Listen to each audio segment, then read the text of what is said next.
Hello, friends. Welcome to This Day in Jack Benny. I'm John Henderson. This episode is from November 15th, 1953. By this time, Jack Benny had been on the radio for decades. He had his memorable moments, like the I Can't Stand Jack Benny contest. You listeners were asked to write in letters completing this simple sentence, I can't stand Jack Benny because. And is it catching on? Ah, yes, there's excitement in the old town tonight. The radio show was now pre-recorded so he could focus on television. His television show was broadcast live from CBS Television's City studio once or twice a month immediately following his radio show. The special guest this week was the singer Johnnie Ray. Well, Johnny, you see, I've given the same contract to every member of my radio cast, and they've been with me over 15 years. You mean they signed it? Well, I'm hoping they will. They haven't finished reading it. But Jack, I want to be fair with you.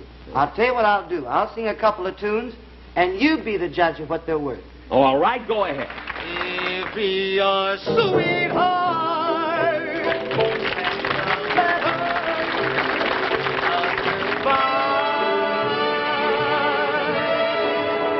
it's no secret you'll feel better if you cry. That TV episode was directed by Ralph Levy, who makes a cameo in this radio episode.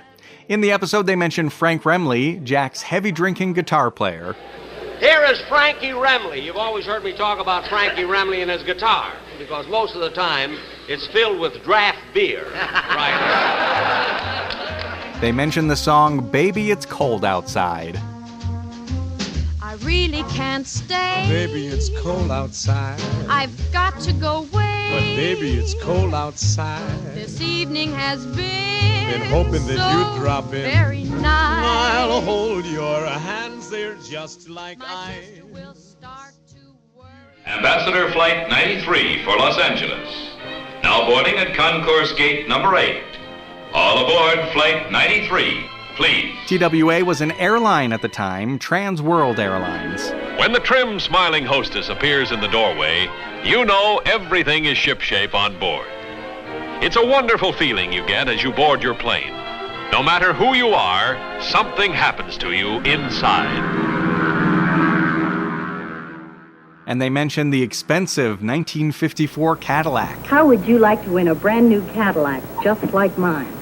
Well, maybe you can. The Blue Cross was a medical insurance company, Old Crow was a brand of bourbon whiskey, and Thrifty's was a drugstore. If you enjoy this podcast, take a moment to give it a 5-star rating and review on Apple Podcasts. And enjoy the show. The Jack Benny Program, transcribed and presented by Lucky Strike. Lucky's taste better. Cleaner, fresher, smoother. Lucky's taste better. Cleaner, fresher, smoother. For Lucky Strike means fine tobacco, richer tasting, fine tobacco. Lucky's taste better. Cleaner, fresher, smoother. Lucky Strike, Lucky Strike. Friends, how do you feel about it? Isn't smoking enjoyment the main thing you want from your cigarette? Well, just remember this. Smoking enjoyment is all a matter of taste. And the fact of the matter is, Lucky's taste better. Cleaner, fresher, smoother. Now, freshness is especially important. And you'll be glad to know that every pack of Lucky Strike is extra tightly sealed to bring you Lucky's better taste in all its natural freshness. Light up a Lucky and see for yourself how much fresher, how much better it does taste. Lucky's just have to taste better.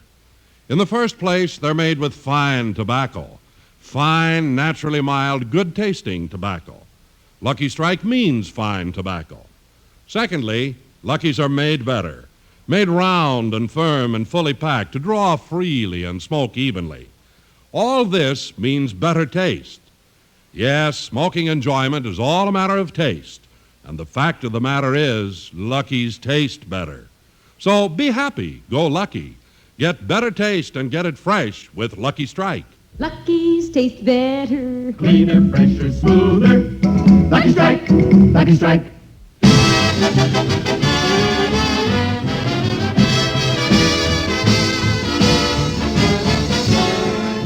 The Lucky Strike program starring Jack Benny with Mary Livingston, Rochester, Dennis Day, Bob Crosby, and yours truly, Don Wilson.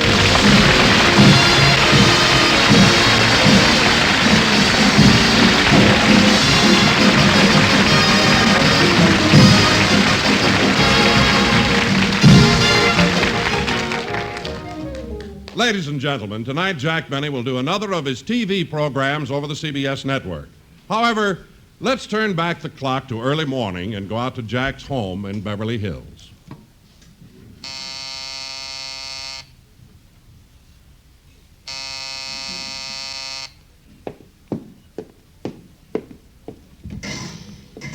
Good morning, Rochester.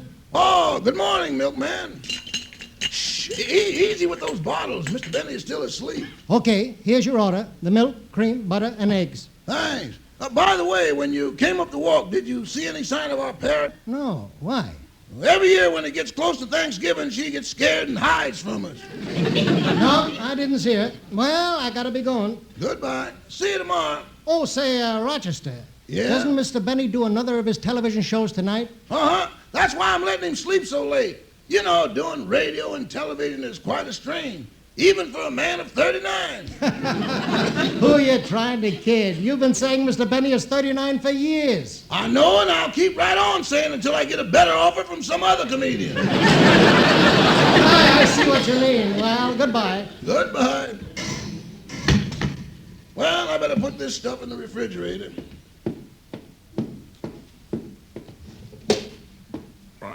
Hello.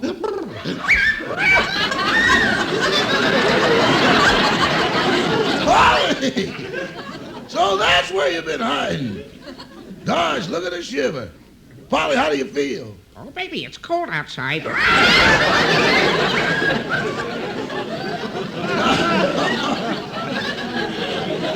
God, Polly. This is the second time you've hidden in the refrigerator.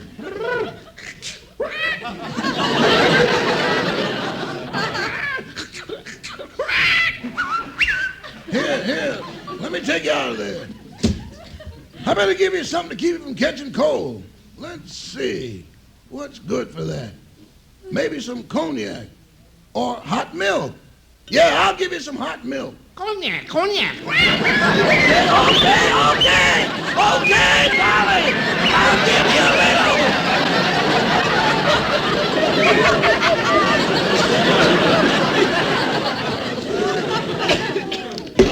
Here's the cognac.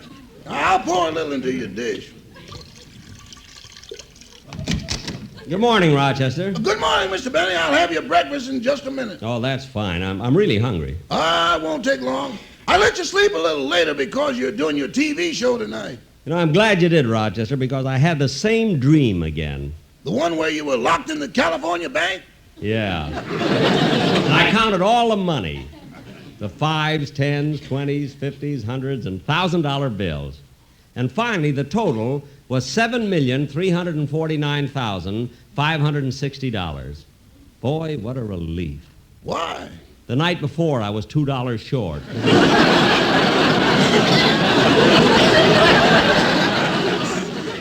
Gosh, the dream was so real. It must have been. Wash the green off your hands and have your breakfast. Okay. Hello, Polly. Hello. Rochester, what's the matter with Polly? Oh, it's a long story. She's starting to catch a cold, so I gave her a little cognac. Cognac? Why didn't you give her bourbon? I can't stand her when she's got whiskey on her breath.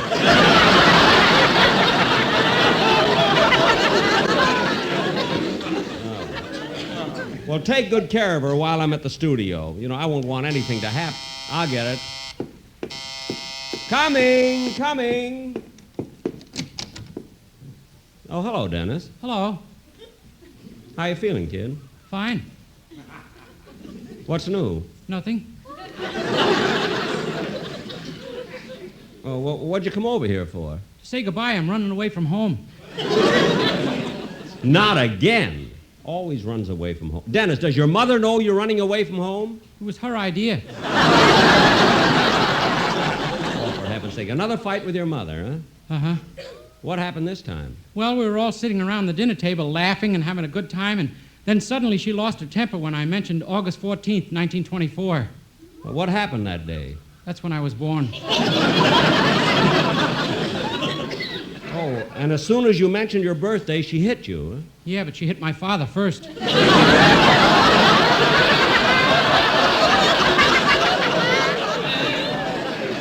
Now, look, kid, why don't you... Oh, Mr. Benny! What is it, Rochester? Your breakfast is ready. Okay, I'll be right there. Dennis, have you had your breakfast yet? No. Why don't you run out and get some while I'm having mine?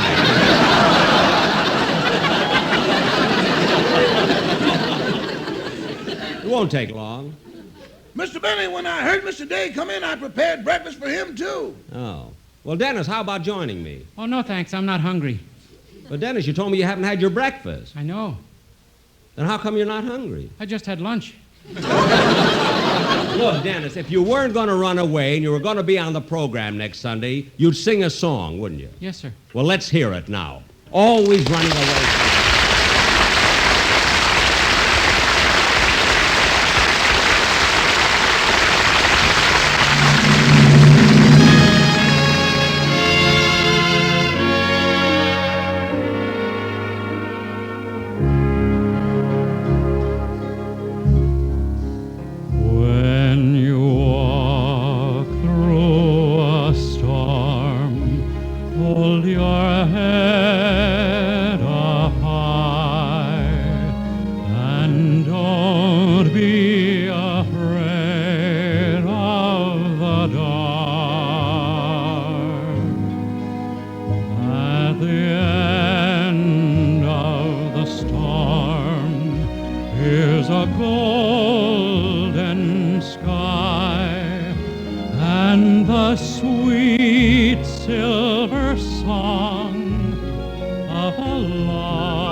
Dennis, that old song was fine. I know it'll be wonderful on the program next Sunday. What do you mean next Sunday? I'm running away today.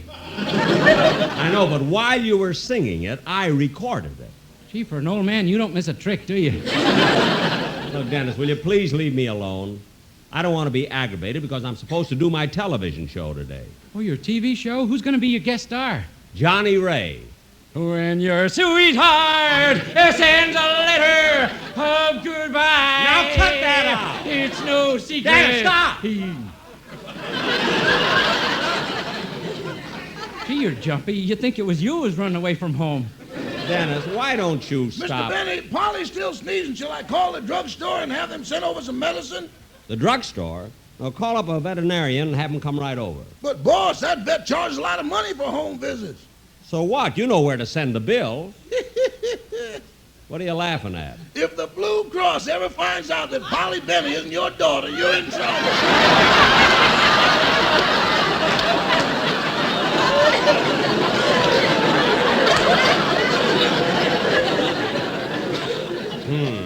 Anyway, Polly doesn't need a vet. She just has a little cold. Oh, say, Mr. Benny, can I use your phone? The phone? Yes, Dennis. Go ahead. Thanks. I want to call TWA. I'm going to get on a plane and go as far now, away wait a as minute, I... wait a minute, Dennis. Wait a minute. This has gone far enough. Now, you pick up that phone and call your mother and tell her that you're sorry and that you're not going to run away from home. But, Mr. Benny... Do as I say. Now, call your mother. Okay. Silly kid. Just before Thanksgiving, treating his mother like that. Hello, Mother. This is Dennis, your son. I'm over at Mr. Benny's. Uh-huh. He wanted me to call you and tell you I'm sorry and that I'm not going to run away from home. What? Okay, goodbye, Mother. What'd she say? She said for you to mind your own business. Well,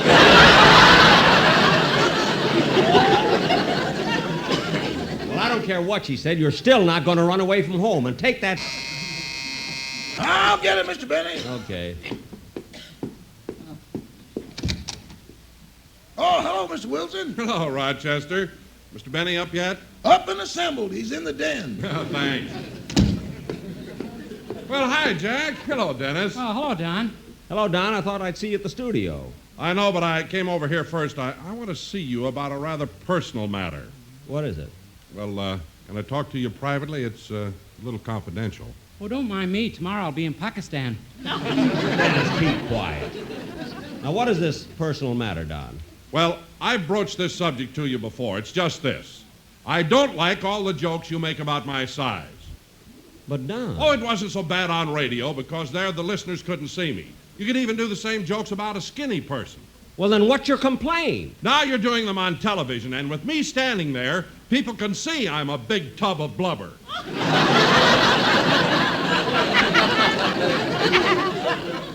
Well, Don, I'm sorry. Just being sorry is not enough, Jack. I'd like you to take that joke out of today's script. Which joke? The one where you say to me, Don, are those your chins or are you chewing on a Venetian blind?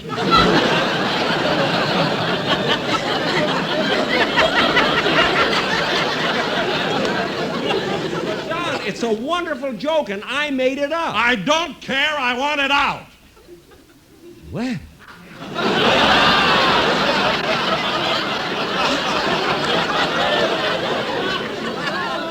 You must be loaded.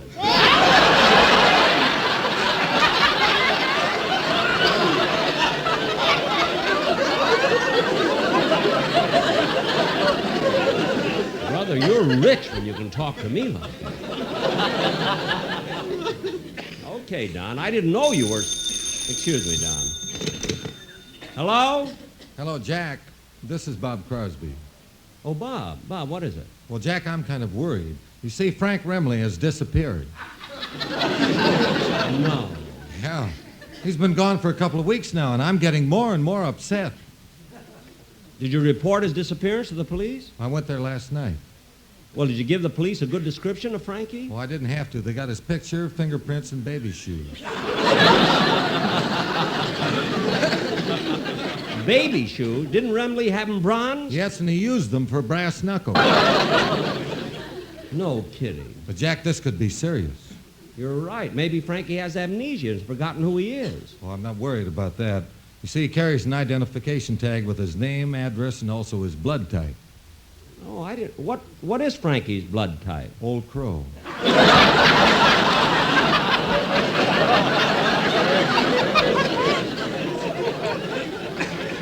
Well, that I should have known. Now, look, Bob, don't worry about Frankie. He'll turn up. Unfortunately, he always does. Well, I hope so. So long, Jack. Goodbye, Bob. Oh, wait a minute. Yes, Jack? Bob, I almost forgot. I want to invite you over to my house for Thanksgiving dinner. Oh, gee, thanks. My wife will be so happy. Oh, your wife? Oh, yes, she's invited, too. And, Jack, you know, it's traditional for parents to take their children with them for Thanksgiving dinner. Oh, the children? Uh-huh. Mm-hmm. You have 5, don't you? Yes, 5. Well, save your car. It's not far to Thrifty's. Goodbye, Bob. Jack, I hope I'm invited over for Thanksgiving dinner, too. Well, of course you are, Don. Good. There's nothing I love better than turkey. I'm going to have chow mein on Thanksgiving. Chow mein? Sure, by then I'll be in Hong Kong. Dennis, will you please be quiet? Now, who can that be? Oh, it's probably the Sportsman Quartet, Jack. I told them to meet me here. Oh. Come in. Well, hello, fellas. When are they going to learn to talk? Don, why are the boys carrying those pistols? Show him, fellas. Now, what's that? It's a wonderful sound effect we're going to use in the commercial we're going to do on the show. What is it? Ricochet Romance. Oh, and they use the guns? Go ahead, show him, fellas.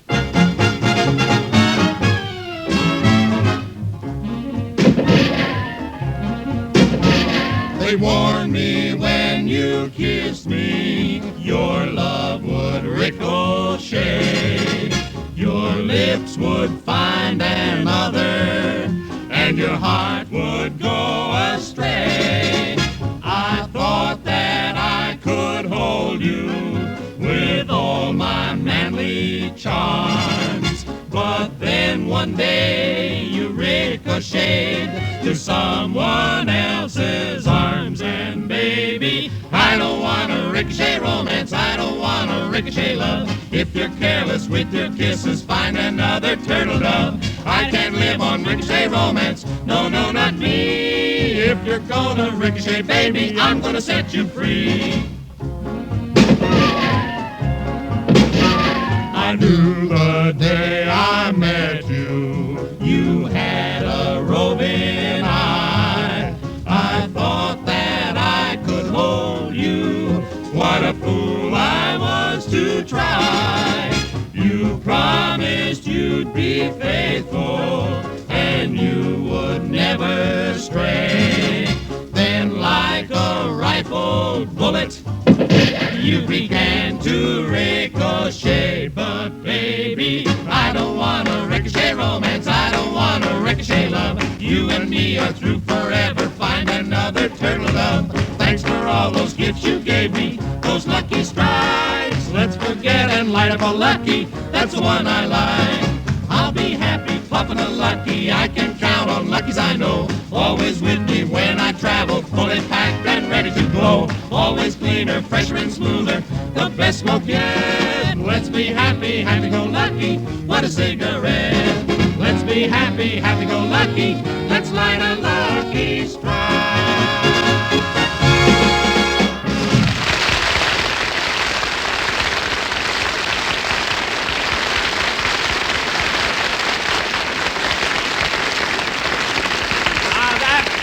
That was swell, Don. I know it'll be great on the show. Thanks, Jack. Well, I got to run along. Can I drop you anyplace, Dennis? Not unless you're passing Funafuti. Passing where? Dennis, go with her, will you? Go. Mr. Benny! What? You better get going to the studio or you'll be late for your television show. Oh, yes, I better hurry. Well, I'll see you later. Okay. So long, boys. Goodbye. You know, Rochester, I'm kind of nervous. I hope I have a funny television show today. Oh, you don't have to worry about that, boss. The minute you come on the stage, the audience will start laughing and screaming. You can't miss. What makes you so sure? You forgot to put on your pants. I'll be darned. I almost did TV in my BVDs. Rochester, get me my trousers. I have to hurry to the studio. Yes, sir.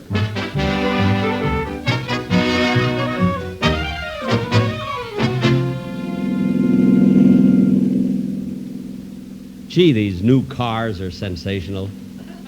Power steering, windows go up when you press a button, a classy horn. Gee, I'm sure glad I waited for a 1954 Cadillac. Yes, sir. Aren't very many of these on the road yet. Well, here's Television City.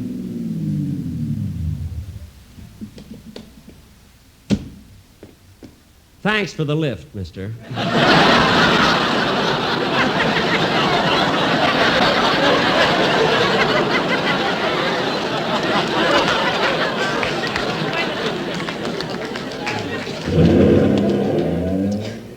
Well, I better go in.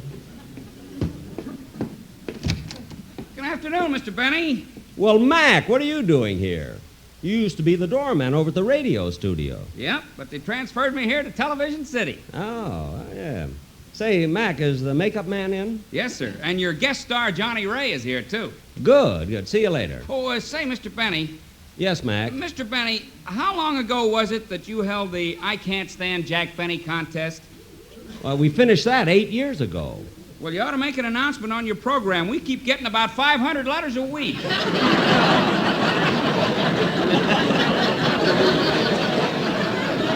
Well, at least they're listeners. They couldn't hate me if they weren't. Yeah. See you later. Dum dum dum dum, ricochet romance. Dum dum pum pum pum pum. Dum dee. Gee, Television City is certainly beautiful. It's got the latest style architecture. The architects put in all the latest improvements. Electric eyes, sliding walls, thermostatic air conditioning, indirect lighting, complete soundproofing. Luckily, there's a gas station on the corner. They forgot the washrooms.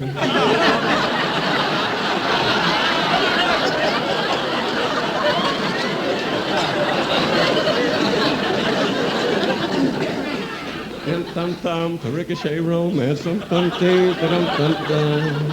I wonder where my director is. Oh, stagehand. Yes, Mr. Benny? Have you seen Mr. Ralph Levy, my director? Yeah, there he is with the camera crew. Oh, yes. Oh, Mr. Levy. Mr. Levy. Here I am, Jack.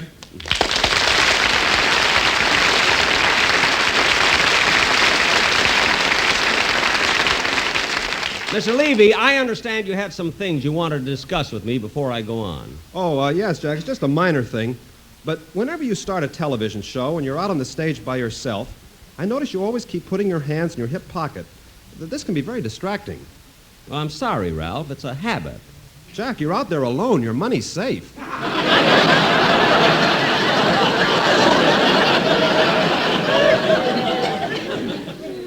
Okay, I'll watch it. Now, Ralph, there are a couple of things I'd like to talk to you about. What's that? Well, some people told me that when they saw me on television during my last show that I looked kind of old, and they even detected a few wrinkles in my face. Now, why is that? Well, it's very simple, Jack. You see, you know you're 39, and I know you're 39. It's just the camera that's so stupid.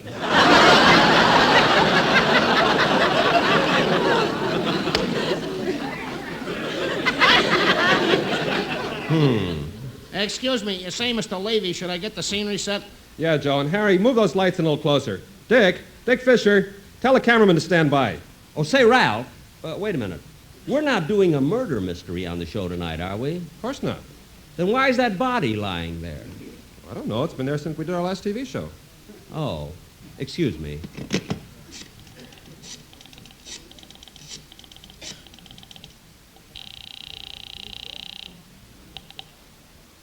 Hello.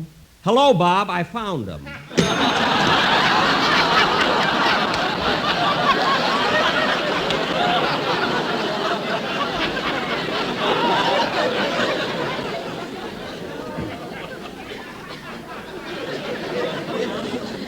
Well, Mr. Levy, it's time for dress rehearsal. Okay, Joe. Everybody stand by. Ready, Jack? Yes. Oh, by the way, Jack, I almost forgot. What? Before you came here, I timed the show again, and we were 3 minutes too long, so I cut out the scene where you play the violin solo. Now, wait a minute, Ralph. You can't cut that scene. I had to. I told you we were 3 minutes long. Well, we'll cut something else. You're not taking out my violin solo. Jack, I'm the director, and I think it's best for the show. The violin is out, and that's final. Well, it's not final. I'm going over your head to the producer. I'm the producer, too. Oh, yes, I forgot. The producer and the director. Whose idea was it you should hold down two jobs? Yours. You wanted to save the money. Well, I don't care if you are the producer and the director. I'm the star, and I say my violin solo stays in. And I say it comes out. I say it stays in. Ralph, that big light fell from way up there on that platform almost hit me. How could an accident like that happen? That was no accident. It's amazing what you can do when you're the producer and director. I don't care. We're going to do it my way. All right, we'll do it your way. That's better. Well, I'll go to my dressing room and change. Hey, Mr. Levy. What is it, Joe? You were right. He's chicken. Dress rehearsal. Stand by, everybody.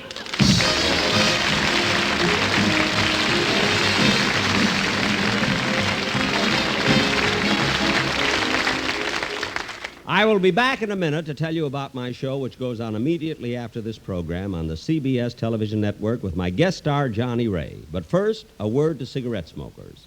Smoking enjoyment is all a matter of taste, and the fact of the matter is Lucky's taste better. Lucky's taste better. Cleaner, fresher, smoother. Lucky's taste better. Cleaner, fresher, smoother. For Lucky Strike means fine tobacco, richer tasting, fine tobacco. Lucky's taste better. Cleaner, fresher, smoother. Lucky Strike, Lucky Strike.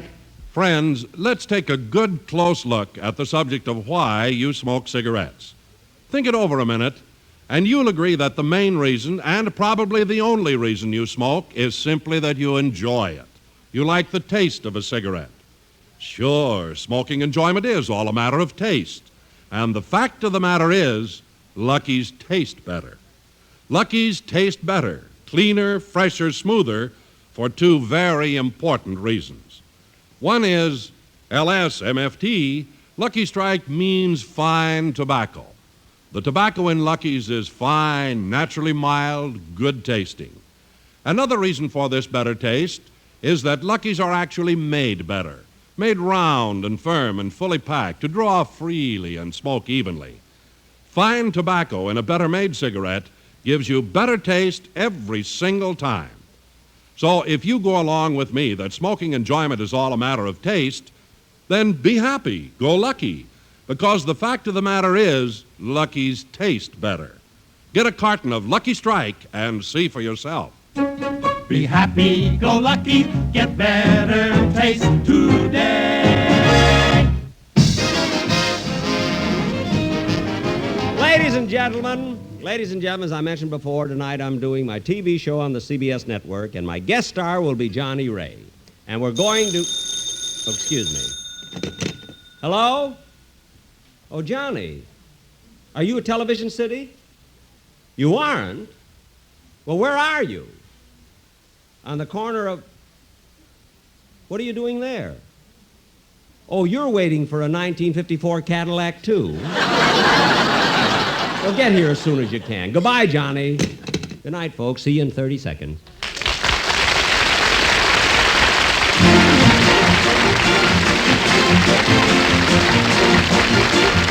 The Jack Benny Show tonight was written by Milt Josephsberg, John Tackerberry, Hal Goldman, Al Gordon, and produced and transcribed by Hilliard Marks. Be sure to hear The American Way with Horace Height for Lucky Strike every Thursday over this same station. Consult your newspaper for the time. The Jack Benny program is brought to you by Lucky Strike, product of the American Tobacco Company, America's leading manufacturer of cigarettes.